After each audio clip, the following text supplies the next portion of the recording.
بہت پرانے وقت کی بات ہے۔ ایک چھوٹے سے گاؤں میں عبد الرحمن نام کا ایک غریب مگر نیک نوجوان رہتا تھا۔ اس کے والد کا انتقال بچپن میں ہو گیا تھا اور وہ اپنی بوڑھی ماں کے ساتھ ایک چھوٹے سے کچے گھر میں زندگی گزارتا تھا۔ عبد الرحمن دن بھر محنت مزدوری کرتا مگر کبھی نماز قضا نہ کرتا اور ہمیشہ حلال رزق کمانے کی کوشش کرتا۔ گاؤں کے لوگ اس کی ایمانداری کی مثال دیا کرتے تھے۔ اگر کسی کا کوئی سامان گم ہو جاتا تو لوگ کہتے عبد الرحمن کو دے دو، وہ امانت کبھی ضائع نہیں کرے گا۔ ایک دن شدید گرمی تھی۔ عبد الرحمن جنگل کے راستے شہر جا رہا تھا تاکہ کچھ لکڑیاں بیچ سکے۔ راستے میں اسے ایک چمڑے کا بھاری تھیلا ملا۔ اس نے ادھر ادھر دیکھا مگر کوئی نظر نہ آیا۔ جب اس نے تھیلا کھولا تو اس کی آنکھیں حیرت سے پھیل گئی۔ تھیلے میں سونے کے سکے اور قیمتی زیورات تھے۔ ایک لمحے کے لیے شیطان نے اس کے دل میں وسوسہ ڈالا، اگر یہ مال رکھ لو تو تمہاری غربت ختم ہو سکتی ہے، تمہاری ماں کے لیے اچھا گھر بن سکتا ہے۔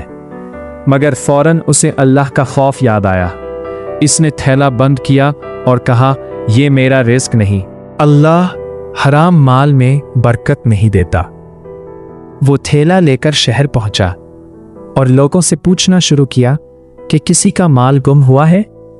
کئی لوگ لالچ میں آ گئے اور جھوٹ بولنے لگے، مگر عبد الرحمن ہر ایک سے تھیلے کی صحیح نشانی پوچھتا۔ شام کے وقت ایک بوڑھا تاجر روتا ہوا آیا۔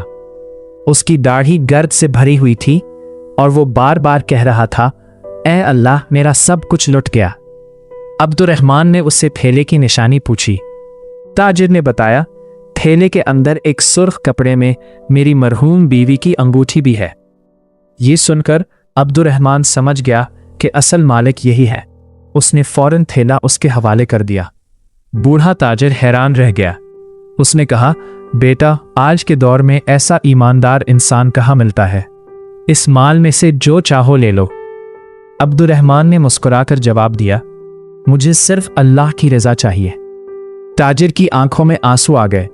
اس نے دعا دی اور چلا گیا۔ چند دن گزرے، گاؤں میں شدید قحط پڑ گیا۔ لوگوں کے گھروں میں کھانے کو کچھ نہ بچا۔ عبد الرحمن بھی پریشان تھا مگر پھر بھی ہر نماز کے بعد اللہ سے دعا کرتا، یا اللہ ہمیں حلال رزق عطا فرما۔ ایک صبح گاؤں میں کئی گاڑیاں آئیں۔ لوگ حیران رہ گئے۔ انہی گاڑیوں میں وہی بوڑھا تاجر بھی موجود تھا۔ اس نے پورے گاؤں والوں کو جمع کیا اور کہا، اس گاؤں میں ایک ایسا نوجوان رہتا ہے جس کی ایمانداری نے میرا ایمان تازہ کر دیا۔ میں آج اس کے لیے نہیں بلکہ پورے گاؤں کے لیے اناج، کپڑے اور مدد لے کر آیا ہوں۔ پھر اس نے عبد الرحمن کو اپنے پاس بلایا اور کہا، میں بوڑھا ہو چکا ہوں، میری کوئی اولاد نہیں، میں چاہتا ہوں کہ تم میرے کاروبار کو سنبھالو۔ عبد الرحمن کی آنکھوں میں آنسو آ گئے۔ اس نے آسمان کی طرف دیکھا اور دل میں کہا، یا اللہ واقعی تو صبر کرنے والوں کو کبھی اکیلا نہیں چھوڑتا۔ وقت گزرتا گیا۔ عبد الرحمن ایک کامیاب تاجر بن گیا مگر اس نے کبھی غرور نہ کیا۔ وہ ہر جمعہ غریبوں میں کھانا تقسیم کرتا اور نوجوانوں کو یہی نصیحت کرتا، حرام کا مال وقتی سکون دیتا ہے مگر حلال رزق دل کا سکون دیتا ہے۔ کہتے ہیں کہ اس گاؤں میں آج بھی لوگ اپنے بچوں کو عبد الرحمن کی ایمانداری اور اللہ پر بھروسے کی یہ کہانی سناتے ہیں تاکہ وہ سچائی، صبر اور دیانت داری کی اہمیت سمجھ سکے۔